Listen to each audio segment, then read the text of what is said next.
Boa tarde, gente. A gente está começando mais um Papo na Rede nessa tarde. Eu estou rindo aqui que eu estou com a Lídia, com a Luzia nessa tarde. Carlos Bregantin não pode estar conosco porque ele está mal pra caramba, está tossindo, está com gripe, com febre, tomando antibiótico aí. Brega, melhoras para você, meu amigo, porque você faz falta aqui nesse lugar.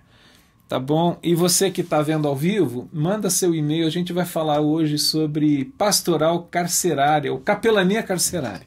O tema do programa é a igreja na prisão.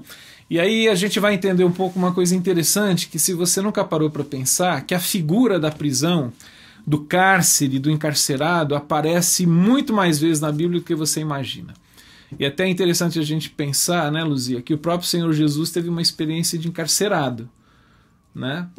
Foram poucas horas no cárcere romano, lá em Jerusalém, sob a tutela do Estado, mas foi preso. Foi preso. Ocupou o lugar de um presidiário e ainda morreu entre dois. Morreu entre dois presidiários. Então é interessante a gente pensar nessas coisas. Bem-vinda, Luzia, Obrigada. Lídia. Obrigado por vocês terem vindo aqui essa tarde. Antes de mais nada, deixa eu perguntar uma coisa para vocês. Você está usando uma camiseta e a Lídia ela está assim vestida a caráter hoje, né? Com um uniforme. Se você quiser olhar, mas olha para mim, não precisa olhar para a câmera não. Tá bom. O que são essas roupas aí? Alguém vai falar assim, nossa, mas o carnaval não acabou e vocês estão ainda usando fantasia, mas isso não é uma fantasia, isso tem um propósito. O que tem a ver essa roupa, Lídia, que você está usando? Quando a gente vai falar do trabalho, a gente se apresenta com elas na igreja. Lembrando para a igreja lembra-se dos presos como se estivesse preso com eles. Uhum. Então a gente se veste a caráter para chamar atenção, né, para ter ibope. Né? Nós tiramos muita foto dentro da igreja. E onde a gente vai com esse... Nos congressos. Essa roupa você usa na ida que vocês vão às comunidades, às igrejas, para falar do trabalho que vocês fazem nas prisões. Exato. E a Lídia falou uma coisa interessante aqui, que assim, 171 é a gíria, porque é a lei, né? O código, não sei, não sou advogado. É um código penal. Que é do estelionato. Né? O estelionatário é o famoso 171. E a Lídia lembrou uma coisa interessante, que o Jacó na Bíblia, ele era um típico 171, né? Enganador, enganava as pessoas, estelionatário desse tipo.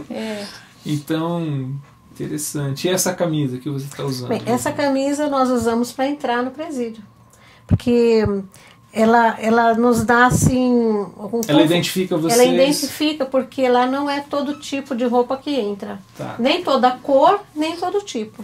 Então, precisamos entrar com roupa que não apita, que não tenha nenhum metal e que a cor não se identifique com as dos presos. Entendi. Então, essa camisa nós fizemos, né, para nos apresentar como Associação Telestar e Missão Sena. Uhum. E quando nós colocamos essa cruz, deixa a gente bem assim, deixa as pessoas que nos vê que somos da fé. Aí a igreja entrando, né? Eles vão falar sobre Jesus. Então, temos entrada livre nas cadeias com esse. É o nosso uniforme. Todos os dias nós usamos eles. Você falou uma coisa interessante que é... a igreja está entrando. A igreja está entrando. A camisa, de certa maneira, identifica, simboliza isso. Então, o tema que a gente está propondo e está fazendo já, né, vamos dizer assim, a igreja na prisão, tem essas duas faces que eu acho muito interessante, que é a igreja na prisão é aquela que vai até a prisão para anunciar o evangelho de Jesus e as implicações desse evangelho na vida de quem está lá. Exatamente. Mas a igreja na prisão é também aquela igreja que está na prisão, de pessoas que foram presas, sendo cristãos, né, e pessoas que conheceram Jesus na prisão e que constituem ali uma igreja e que se reúnem ali dentro. Exatamente. Ali tem... nós vemos assim, existem pessoas que estão lá, que foram um dia no passado de alguma igreja evangélica. Ou tiveram envolvimento com família, crente, dentro de igreja, ou são filhos de crente. Muito filho de crente, muito. Muitos filhos de crente, ou parentes de crente. Então, contamos no dedo aqueles que estão dentro daquelas igrejas lá, que não tiveram envolvimento com igrejas evangélicas aqui fora ou famílias. Alguma ligação, quer dizer, grande parte você está dizendo da população carcerária tem alguma ligação, sim, ou por parentesco, por família, ou até por já ter passado. Sim, por ter passado também. Por um tempo. Porque nós temos de músicos lá, levitas, que foram das nossas igrejas do passado, muitas crianças que frequentaram as nossas escolas dominicais. E que acabaram cometendo alguma bobagem, então, né, saindo da igreja, acharam prazer em outras coisas e acabou indo para lá. Né? Então chega lá dentro, ela cai em si e percebe que lá dentro existe uma igreja. E é onde ela vai buscar o socorro. A Luzia, você é ligada à Missão Sena. Missão Sena, eu sou missionária da Missão Sena. Isso, e a Lídia, a Associação Batista Telestai. Falei certo? Eu também sou missionária da Convenção Batista. Tá. E como que vocês foram parar na prisão? eu tô rindo porque parece engraçada a pergunta, né? Como vocês vão parar. Mas eu sei que... E outra, vocês estão... Lídia, você está há quantos anos fazendo esse trabalho nas prisões? Agora, em abril, vai fazer 26 anos. 26 anos que você tem ido às prisões falar de Jesus para as pessoas que têm lá e pastorear pessoas, né? É um trabalho de evangelho. Por isso que eu tenho usado essa expressão capelania, porque ela não é só um trabalho de anunciar o evangelho, mas é também de pastorear as pessoas que estão lá, cuidar das pessoas que estão lá. Exatamente. Porque, na verdade, nós não só evangelizamos, mas nós ensinamos a palavra. Nós deixamos bem claro a Bíblia. A Bíblia é exposta. Então nós não chegamos lá e falamos, Jesus salva toda semana. Mas nós entramos com estudos bíblicos mesmo. Inclusive nós queremos fazer esse ano a entrada de estudo bíblico que ele venha trazer para o preso depois o certificado, que isso para eles é muito importante. Porque muitos não começaram alguma coisa e não terminaram. E agora eles querem fazer uma coisa que eles vão ver o término, né, com um certificado. A Luzia vai fazer 27 anos. Você está quanto tempo lá, Luzia? Olha, agora você me pega, porque a Sena tem quantos anos mais ou menos? Né? Quase 30, é isso daí. Porque quando nós fomos para a cadeia, você fez a pergunta, fomos para a cadeia porque estavam dentro do bordel e uma prostituta pediu para ir levar um bilhete para o marido, que chama pipa, né? Então nós íamos levar uma pipa no 3º distrito, que é a delegacia que tem na Rua Aurora. E dali nós começamos o trabalho da cadeia, desde lá. Aí do 3º distrito, como nós percebemos que o nosso pessoal do 3º ia para a casa de detenção, nós fomos atrás. Aí começamos, e a gente não tinha ideia de que esse ministério ia criar esse corpo. Né? Quando nós fizemos isso, achou que era simplesmente fazer uma visita. E de repente nós percebemos que era um ministério nascendo. Estamos até hoje. É uma coisa interessante que eu fico pensando assim, tem uma passagem nos Evangelhos, é Mateus 25, que talvez seja uma fala de Jesus que mais nos desafia a olhar aqueles que a gente geralmente não gosta de olhar, que são os pobres, são os famintos, são os despidos, os doentes e os presos. Que Jesus ele fala assim, quando vocês cuidarem, quando vocês visitarem, quando vocês olharem com esse olhar cuidadoso, enfim, agirem pelo bem dessas pessoas, é a mim que vocês estão fazendo. Né? E aí eu fico pensando o seguinte, Lídia e Luzia, que nós fazemos essa ação com mais tranquilidade quando a gente fala do pobre, do despido, do doente e do faminto. E quando a gente pensa no preso, a coisa muda um pouco. Eu estou certo ou eu estou errado? Muda. Quer dizer, é fácil ver Jesus no faminto, é fácil ver Jesus no despido, é fácil ver Jesus no doente, é fácil ver Jesus no pobre. Mas eu acho que a nossa sociedade, e aí eu incluo nós, assim como igreja também, parte da sociedade, é muito difícil ver Jesus no encarcerado, no preso. Por uma série de razões. Mas me parece também que Jesus está falando assim, é desse preso que eu estou falando. Porque talvez a gente é levado a pensar que esse preso do qual Jesus se refere, quando você olhar para o preso, a gente vai pensar talvez no preso político, ou naquele preso que é um preso injustiçado, como é José. Né? José ele foi vendido pelos irmãos e por conta de todo aquele imbróglio na casa de Potifar, ele é lançado na prisão. Então a gente pensa assim, no preso que está lá porque ele está injustamente preso. Mas me parece que Jesus está se referindo ao preso. Independente do artigo. Independente do artigo. Independente do artigo. Né? Porque se nós fôssemos escolher o artigo, poucas seriam as cadeias que a gente ia entrar. Porque a maioria delas, os artigos são todos pesados. O artigo 121, que é latrocínio, matou para roubar. É terrível. Um artigo que as pessoas falam, esse crime é hediondo, 200 anos, né? Que é o sequestro e vai tirando um pedacinho da pessoa. Não vamos trabalhar com ele? E o artigo dos 213? 213 estupro. Fala sério. Quando você vê uma mãe dentro da cadeia que ela participou do estupro das crianças. Fazer o que com essa mulher? Deixa apodrecer na cadeia. Mas é isso que nós precisamos fazer como cristão? E o estrupador lá que estrupou a própria filha?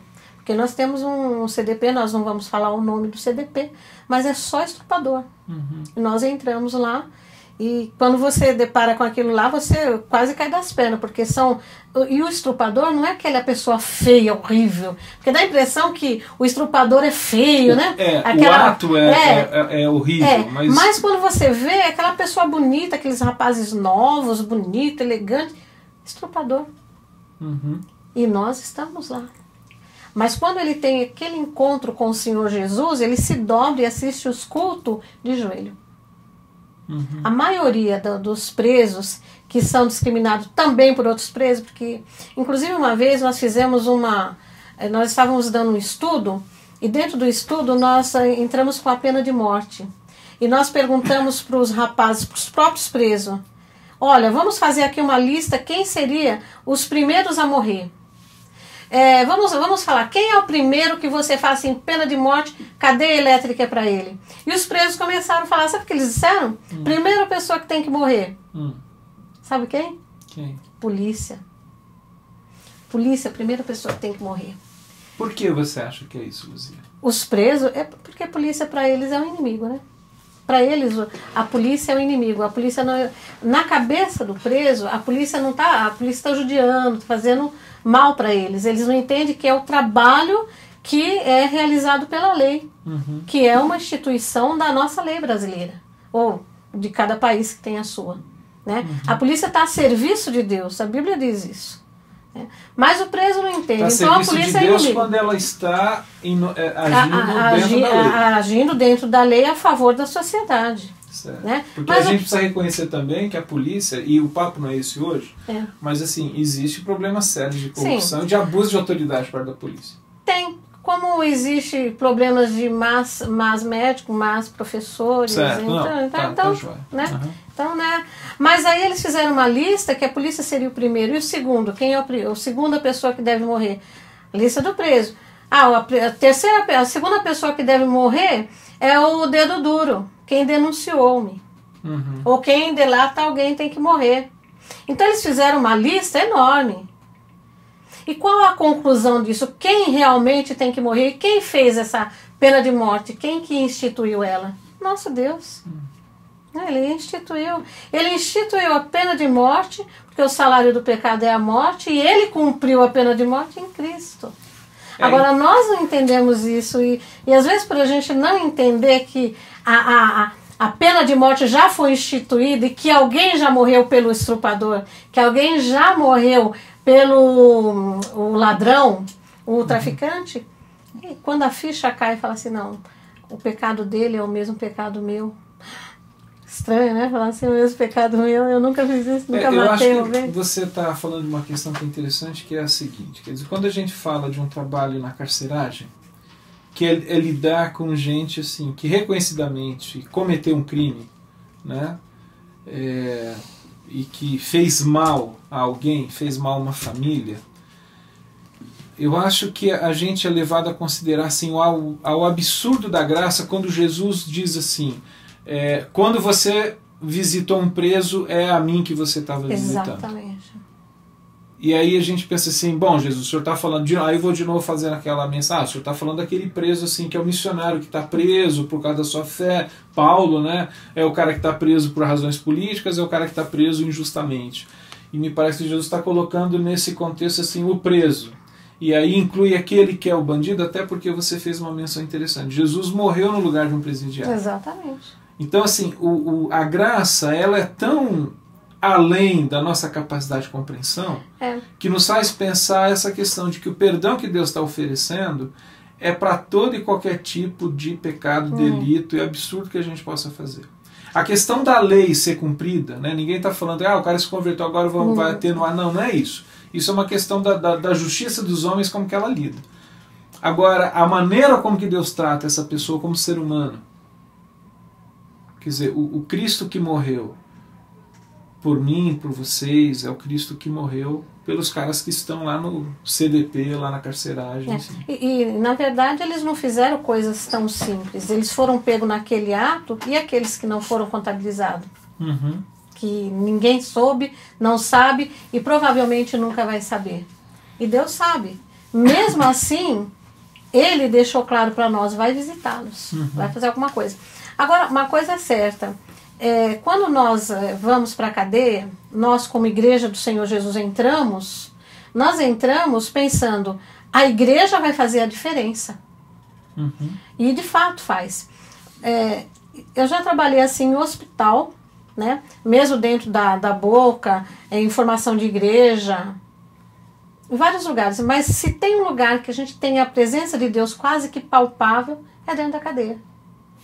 Tem uma presença, uma coisa de santidade. Porque você pode pensar o seguinte, como que se coloca um bando de homens, sem leis, sem regras, juntos dentro de um lugar, onde ali não tem... O polícia não fica 24 horas com um revólver na cabeça do preso. Mas ali está todo tipo de violência e de maldade dentro daqueles homens. E por que eles não se matam e não saem 20, 30 mortos por dia ali? Por que isso não acontece? Porque Deus está naquele lugar. O Espírito Santo está lá. Deus está habitando com o contrito e ferido. E está amando profundamente essas pessoas. Amando. A gente escuta, quando a gente vai passando, a gente escuta os gemidos de oração, né? Numa cela, noutra, um cantando, o outro. É um lugar de muita oração. Muita oração. É um lugar de desespero, que muitos falam uma conversa assim. É o lugar que a pessoa chora e a mãe não vê. Então lá a gente vê muita oração. Mas o Pai vê. É só o Pai do céu vê. E ele sabe que é só Deus ali. O preso sabe que é só Deus. Ó, chegou um e-mail aqui do Carlos Bregantin, que está doente em casa, já mandou um tempo, mas eu vou ler agora. Mandando um abraço pra gente. Tem um e-mail do Romildo pro Carlos Bregantin, dizendo assim, se cuida, amigo. Então se cuida aí, Brega. E o Romildo também mandou um outro. Romildo mora em Coimbra, Portugal. Então estamos chegando em Portugal, ora pois. Opa. Ele diz o seguinte, em Portugal somente a Igreja Católica ou empresas privadas podem exercer qualquer influência sobre os encarcerados. Interessante. Há 1 ano estou tentando entrar nos hospitais e ainda estamos sendo avaliados. Quanto aos presos, eles nos permitem fazer o trabalho antes do encarceramento, depois disso não. Como é que bom, vamos caminhar um pouquinho assim. Como é que vocês entraram? Você já falou um pouquinho, foi por conta esse torpedo, né? O bilhetinho que você teve que mandar pipa, né, pro rapaz, o namorado daquela prostituta que estava preso, aí vocês acabaram entrando lá. Mas como que é entrar com o trabalho de capelania evangélica, vamos falar assim, dentro da prisão? É alguma coisa que no começo foi fácil? Houve resistência por parte do Estado ou do delegado? Enfim, eu não sei como que isso é tratado. Mas assim, vocês hoje fazem um trabalho que tem um reconhecimento, vocês têm autorização do Estado.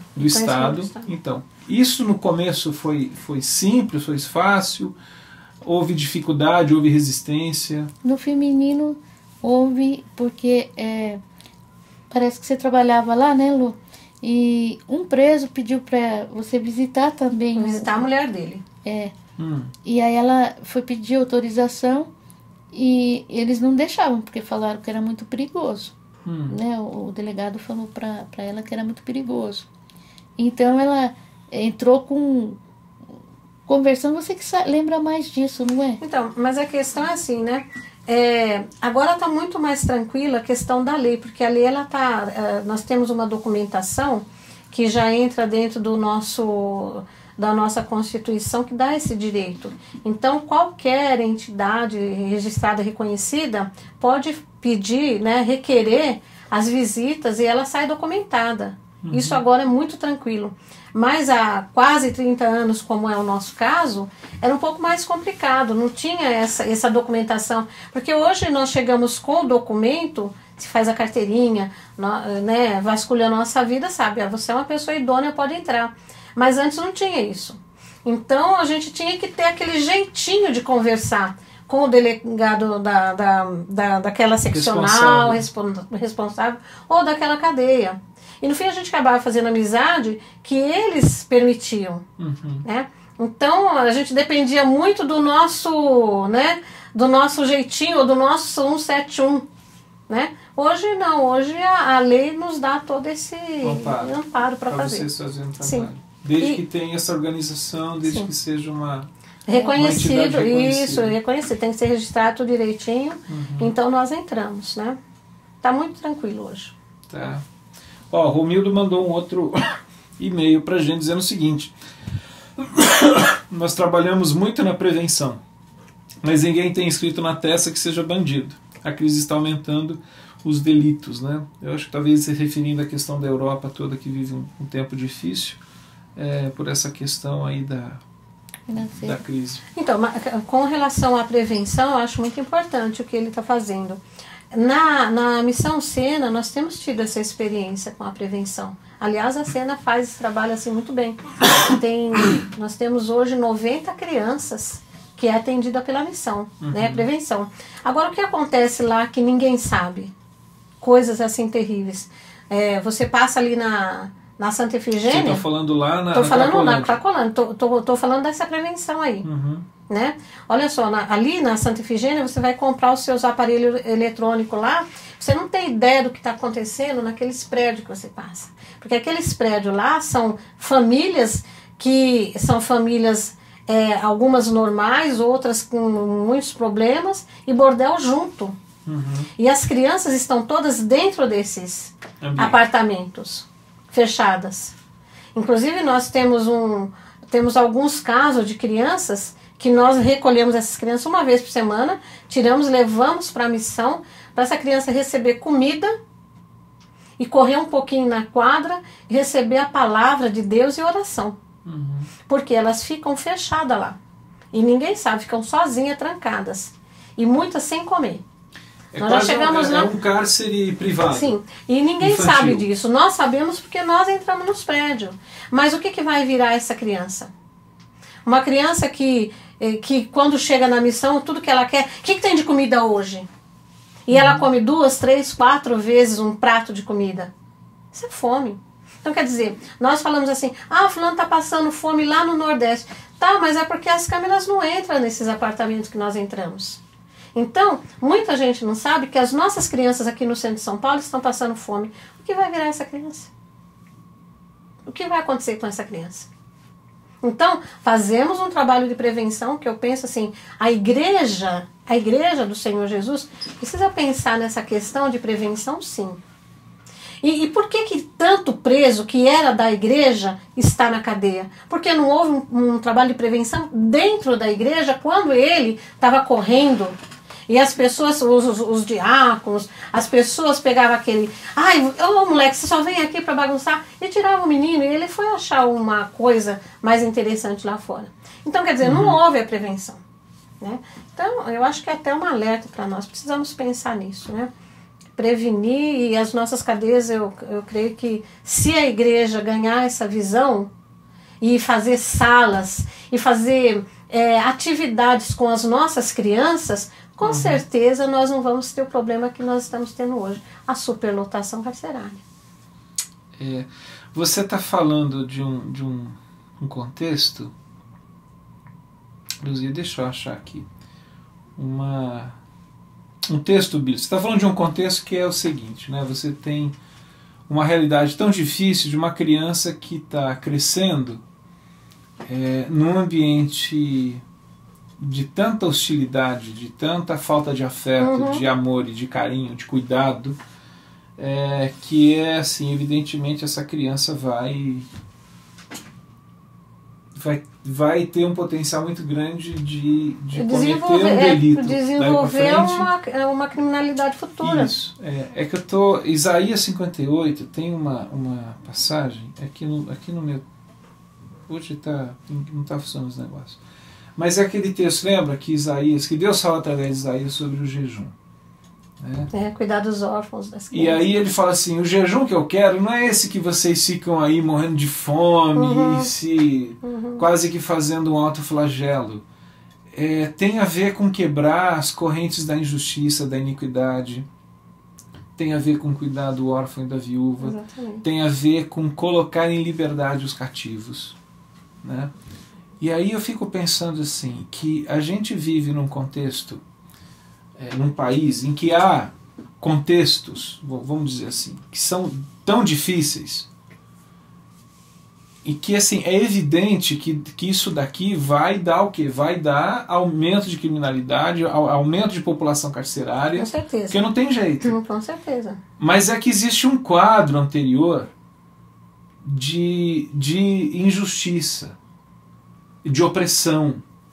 Exatamente. Quer dizer, não é aquela questão, e você falou bem, né, quando vocês vão nas comunidades, nas igrejas, não é de ficar passando a mão na cabeça do preso, tadinho dele, mas a gente precisa reconhecer que a gente vive num país que tem uma história de injustiça, de opressão, de assim, que uma parcela muito grande da população, a gente até diria o seguinte, que diante disso é surpreendente a gente pensar, e você falou uma coisa interessante também, de que, por exemplo, lá você tem numa carceragem uma quantidade enorme de pessoas, no caso de homens, uma carceragem masculina, em que mais coisas absurdas não acontecem porque Deus está ali. Com certeza. Né? E talvez mais coisas absurdas não acontecem nesse país porque Deus está cuidando. Mas o fato é que a gente precisa reconhecer que quando Isaías está falando disso, me parece que ele fala assim, nossa, tem muito preso nas cadeias. E não tem mais lugar. Mas é evidente, a gente vive um contexto, talvez pensando naquilo que o Romildo está falando de prevenção, essa prevenção tem a ver com a igreja, ao anunciar o evangelho, falar da injustiça que se comete nesse país. Olha, é aquele caso, né? É difícil você falar de presidiários e de repente não tocar na questão política do país, né? Mas a gente acaba esbarrando mesmo, porque se você vê a questão da educação, a educação no nosso país, dá-se a entender que não está se preocupando tanto que vamos formar bons cidadãos. Porque, bem, aí são algumas linhas que a gente pode entrar assim num debate muito forte, e eu não gostaria de ir para esse lado, mas como o caso dessa educação continuada, é uma coisa boa. É uma coisa boa desde que os professores que estão lá trabalhando com a educação continuada viessem respeitar as crianças a ponto de ajudar elas a entenderem o ensino.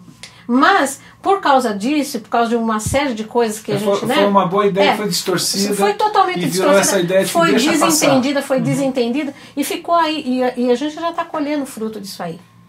Estamos colhendo fruto. Porque você vê a pessoa, ela chega lá dentro da cadeia, ela não sabe ler e não sabe escrever. E até que ano você estudou? Eu fiz até a 8ª série, mas você não sabe ler e escrever? Então o que acontece? Você entende? Então aí a gente tem que esbarrar na questão política. Que educação que o povo brasileiro está recebendo? Até que ponto o governo brasileiro atentou para a necessidade da nossa gente? E será que ele está preocupado com isso? Paulo Freire fala da educação libertadora. Né? Mas quem quis saber de Paulo Freire? Ele foi importante, renomado lá fora e aqui não. Sabe, umas coisas doidas que não dá para entender. Então, olha, não sei. Sabe? Eu Não, fico é assim, complexo eu fico demais, assim é. mesmo, que você entende o que acontece, não? Olha entendo. onde a gente foi parar, né? Agora, Lídia, você está quase 27 anos, né? 27 anos. 27 anos é muito tempo. Trabalhando num contexto que é difícil, como você falou, né? É um ambiente de sofrimento, de dor. E aí aquela ideia assim, o camarada que chega ali, chega porque fez alguma coisa que não é boa, mas vai chegar para um ambiente que dificilmente vai tornar melhor do que quando ele chegou. Né? Quer dizer, aí entra essa questão da desumanização da pessoa. O que continua motivando você depois de 27 anos? Não sei quando você pretende parar, mas assim, você está quase 27, o que ainda te dá gás, Lídia, para você estar lá frequentemente, semana a semana, num ambiente tão duro e difícil como é esse? Eu me sinto assim, embora todo dia quando eu saio de lá, saio triste. Mas assim, realizada. Porque eu sei que eu levo algo bom para eles. Eu levo Jesus, esperança, expectativa, né? Quando existe alguns evangélicos, algumas pessoas que têm a visão de levar o peso, eu tenho uma visão de levar o leve, né? Vinde a mim o que está cansado. Então, a minha mensagem sempre é uma mensagem positiva, uma mensagem de esperança. Eu levo aquilo que é bom do Evangelho para tentar aliviar. Porque é um peso da família, é um peso do Estado, é um peso... Porque ninguém tenta melhorar quando Deus quer mudar. Então, eu acho assim, o que me leva a levar eles é quando eu levo uma palavra do Evangelho e eles falam glória a Deus, aleluia. Quando eu vejo eles se ajoelhando, eu ensinar por que ajoelhar, como ajoelhar. Quando a gente vai chegando e entrando naquela cadeia que é avisado que nós vamos chegar, eles gritam, olha o culto! Olha o culto! Olha o culto! Jesus quer falar com você! Muito lindo. Né? Aí, mulher no cárcere, né? Aí aquele respeito, se veste tudo. Põe todo mundo a camisa. Põe a camisa e nós não podemos ver ele sem camisa. E nós entramos e já está todo mundo lá, todo mundo assim de pé. Se a gente ficar 2 horas lá de pé, eles ficam 2 horas de pé. Se ficar 3 horas, é 3 horas. Tem gente que assiste o culto deitado, sentado. Não é como se que fosse na igreja, no conforto, a pessoa olhando no relógio. Lá não existe isso. Se a gente Alguém não faz uma brincadeira assim, você tá com pressa também por quê, amigo? Vai embora.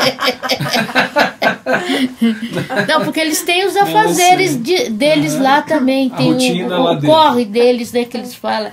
Tem os corre deles que eles têm que correr para buscar algumas coisas. Cumprir a rotina da própria cadeia, para eles ter o deles, né? O sabonete, a pasta. O João Carlos da missão, ele sempre falava isso. Ele chegava na cadeia e falava para a pessoa, para os presos, não gostou, pode ir embora. Ele sabia que o preso não ia embora. Interessante, né? Ele sempre falava isso para os presos. Essas coisas animam. E também, pastor depois da igreja da cadeia não perde membro. Não. Ou pelo menos não perde tão fácil. O cara não vai embora. Não é difícil. E a gente vê os resultados também, né? A gente vê as mudanças, vê a transformação, a gente vê eles depois orando pelos filhos, pela família, pedindo oração pelo pai, pela mãe, pelos irmãos, pedindo perdão, fazendo a gente fazer o contato com a família, esses contatos que a gente faz e faz a reconciliação, né? Da mãe ter abandonado, largado, e depois a mãe visitando. Então a gente vê os resultados que tem. E depois, quando eles saem, eles ligam, falando o que está acontecendo, a vida nova. Como que é, Lídia, a saída desse camarada? Vou perguntar muito especificamente, e o Carlos está mandando um e-mail aqui dizendo o seguinte: hoje há algum trabalho de reintegração do egresso do sistema carcerário?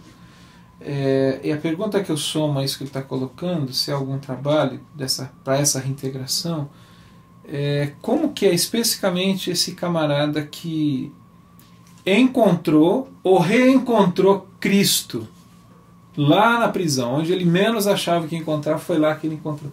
Como que é esse camarada quando sai de lá? E aí junta essa pergunta do Carlos, se existe um trabalho específico de reintegração. Então agora vai começar através da cena. Uhum. A cena vai ter uma parte muito importante. Eu já fiz esse trabalho da reintegração. Foi bastante... Mas aí você fazia com mulher. Eu fazia com mulher.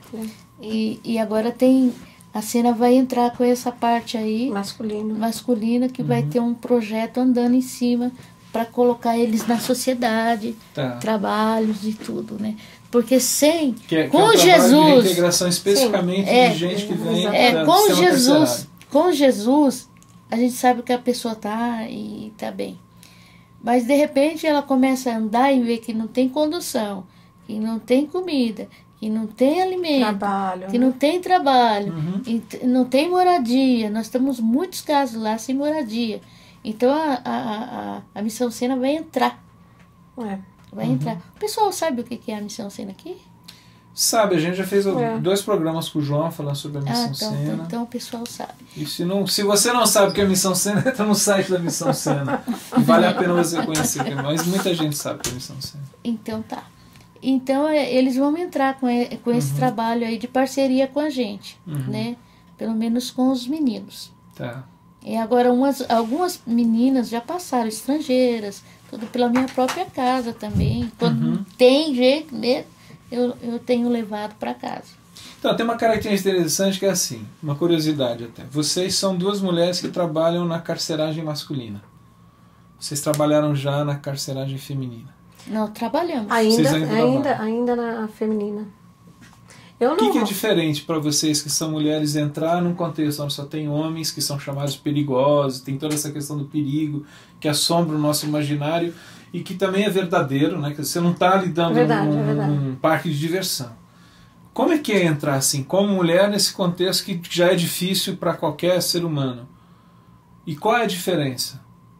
Até porque eu estou pensando assim, me parece que a maior parte da população carcerária feminina tem a ver com tráfico de droga, não são talvez são mínimos os crimes violentos, envolvimento em coisas mais escabrosas, assim. Tá mudando um pouco essa realidade, porque até pouco tempo atrás a mulher ela era só parceira do criminoso, hoje ela é a criminosa, né? Há um tempo atrás ela não era líder, hoje ela já passa a ser líder. Esses sinais dessa crueldade humana começam a ficar mais evidentes também, muito mais com as na mulheres. População feminina. Isso, com mais clareza. Eu atualmente não faço mais cadeia feminina, né? Mas a Lídia está ainda na feminina. Estou trabalhando mais com o masculino mesmo.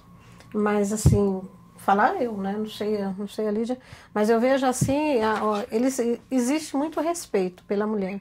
Mas eu penso também na questão da postura que a mulher precisa ter dentro da cadeia, né? Então nós temos as roupas adequadas para entrar lá e temos aquela postura, né? Entramos como mulher de Deus, entramos no nome do Senhor Jesus. Estamos aqui trazendo uma palavra que não é uma palavra minha, uma palavra pessoal, filosófica, é uma palavra da Bíblia, uma palavra de Deus. É o Evangelho de Jesus. Então existe esse respeito porque nós não estamos lá no nosso nome, né? Existe um respeito assim pela parte dos presos. Dos presos, muito forte. Agora, dos funcionários, eles acham assim, o que essas mulheres vêm fazer, né? Então, existe muito impedimento com os nossos materiais que a gente leva. Tem que ter, né? Tem que ter. Material, você está falando de literatura? A literatura, a própria Bíblia, né? E a gente também não leva muita coisa, a gente leva o básico, né? Uma caneta, um papel, um envelope, folha de caderno, a gente já leva todas as folhas, tudo solta. E a gente encontra muito impedimento dos funcionários para deixar a gente entrar. Isso tem mais a ver com implicância ou do que com norma e regulamento? Mais implicância. Implicância mesmo. Às vezes você pega um funcionário que é mais chato. Implicância porque tem os funcionários, diretor que aprova, a gente tem o direito de levar o material, né? É uma coisa normal você. E é um direito que o preso tem, né? Porque nós vamos levar, a literatura que nós vamos levar é a literatura que foi proposta já na documentação nossa. Quando fizemos Entendi. a documentação, o Estado já está sabendo que vamos trabalhar com o Evangelho. E o Evangelho não é só palavras, são palavras escritas. Tá. Então não tem como você entrar lá sem isso. Sim, a Bíblia, né?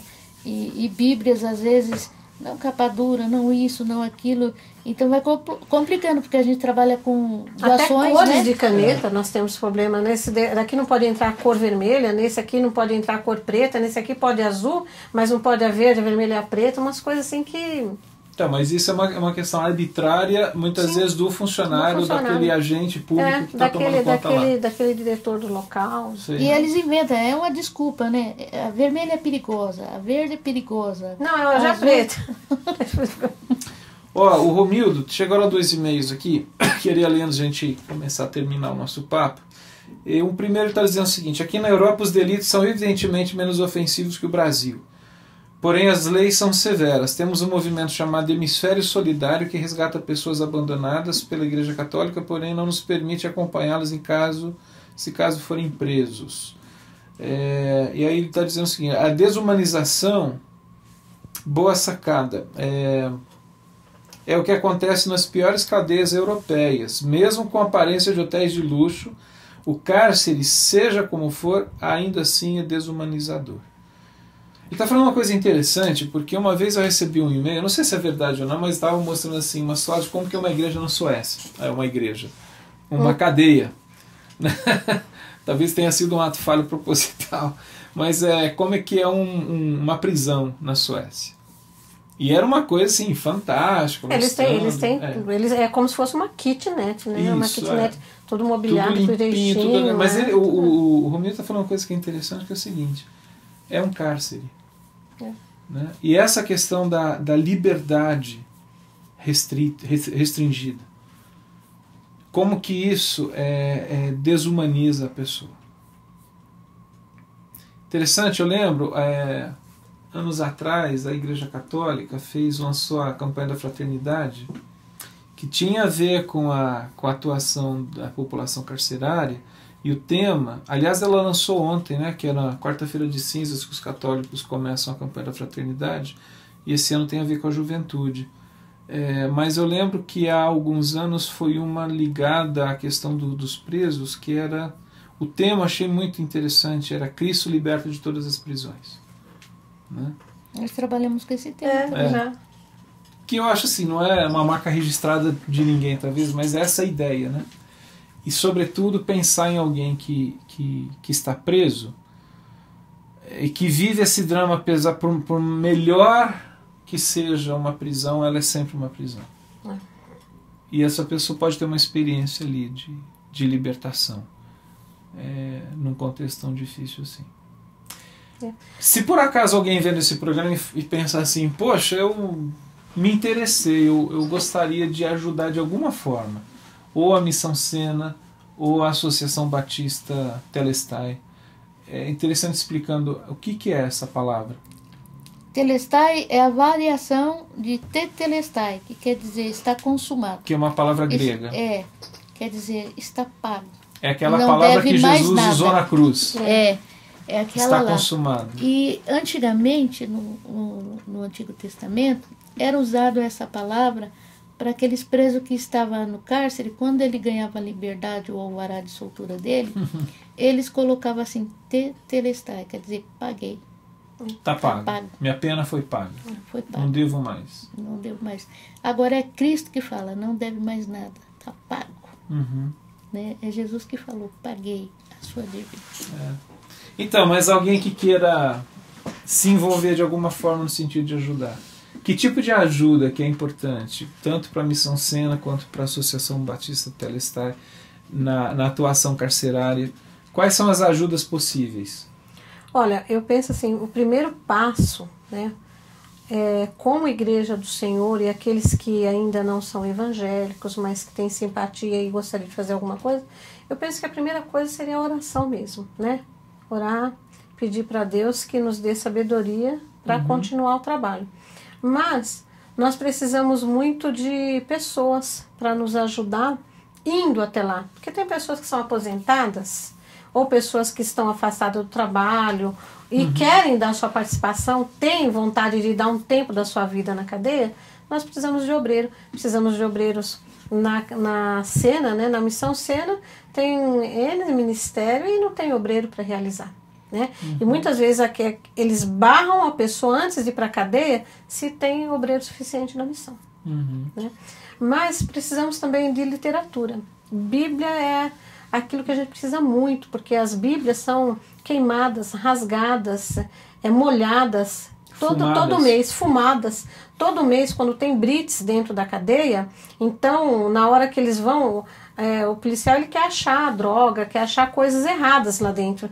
Então, rasga, e a gente chega lá e já não tem mais Bíblia, não tem literatura. Então, precisamos muito de Bíblias, livros, precisamos de caneta, de selo, de envelope, né?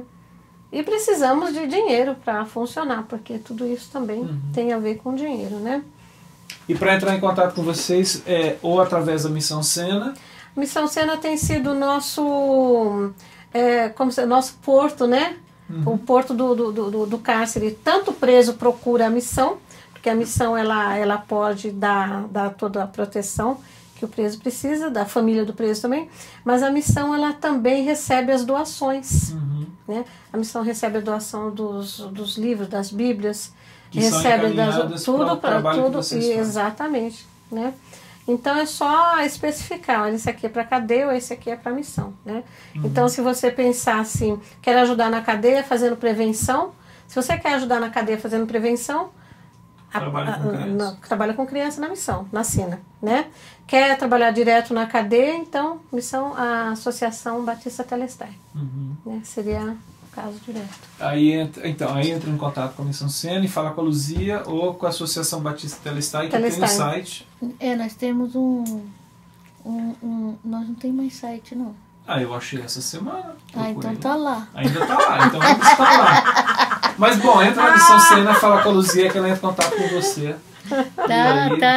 Tá lá então, tá lá, porque a gente não mexeu mais nele. Faz dias que a gente não mexe com ele. É porque a nossa secretária, ela arrumou um namorado. Entendi. E aí ela arrumou um namorado e ficou sem secretária. Mas legal. Olha, Lídia, Luzia, eu queria agradecer muito vocês terem vindo essa tarde aqui com a gente. Nós queremos agradecer também. Se você viu esse programa, se você está vendo não só ao vivo, mas se você vê esse programa talvez gravado, divulga esse trabalho que elas estão fazendo, porque a gente fala muito pouco sobre isso, mas ao mesmo tempo queria relembrar isso. A Bíblia faz menção muitas vezes sobre a situação de pessoas que estão encarceradas, seja por um motivo injusto, seja por um motivo justo delas estarem lá, mas ela faz menção sobre essa condição e o quanto que a graça de Deus ela invade esses ambientes do cárcere, das prisões e sobretudo das prisões internas do coração, quer quem esteja dentro ou fora de uma cadeia. Só para encerrar assim, eu gostaria de falar que sábado nós estaremos num casamento de um ex-presidiário que se converteu legitimamente. Ele fazia parte de uma facção, era uma pessoa bem violenta. E na conversão dele, ele retomou a família, as crianças, a esposa. E hoje eles servem a Deus numa igreja da Zona Leste. E ele trabalha na madrugada, ele trabalha nos evangelismos nos finais de semana. É funcionário já há quase 4 anos num shopping grande. Está sustentando a sua família, sendo uma bênção, e vai se casar com a sua esposa. Nós teremos esse casamento, né? Isso é muito bom. E é uma coisa assim muito boa, porque ele saiu de lá, né? Era uma pessoa que falou assim, olha, esse não tem mais jeito, porque, né? Só dando uma palhinha, uma vez eu perguntei para ele, você pode voltar para onde você mora? Você não tem inimigos? Nada, irmã, que inimigo nada, irmã. Seguinte, eu tenho minhas armas, certo? As minhas armas, eu saltava com as minhas armas. Eu tinha minhas drogas, quando eu queria fazer meus assaltos, eu fazia. Então essa pessoa se converteu, né? É transformado, é um homem de Deus super sensato, né? Então ele vai se casar para formalizar a situação dentro da igreja, futuramente até um pastor, né? Que está dando frutos assim maravilhosos. Ou um cidadão né? responsável. Um cidadão que já está sendo, né? Já está dando frutos aí para a sociedade. É isso daí. E uma coisa também, agora terminando, é assim, ouvindo vocês duas, né? Vendo a Lídia aqui, a Luzia, que são pessoas simples e absolutamente anônimas. Né? E o que eu acho fascinante no reino de Deus, e sou grato a Deus porque é assim que Ele age. Né? O reino cresce, o reino ele não para porque tem milhões de formiguinhas que não param. E vocês são duas dessas assim, formiguinhas que trabalham anonimamente. Glória a Deus. Em nome do reino de Deus. Em nome do reino. Glória a Deus. Então, graças a Deus por suas vidas. Deus abençoe vocês, continue dando força, disposição, sustento, proteção a vocês. Tá bom? Amém. E a você até a próxima quinta, quando a gente estiver aqui com um outro papo para conversar. Tá bom? Um abraço.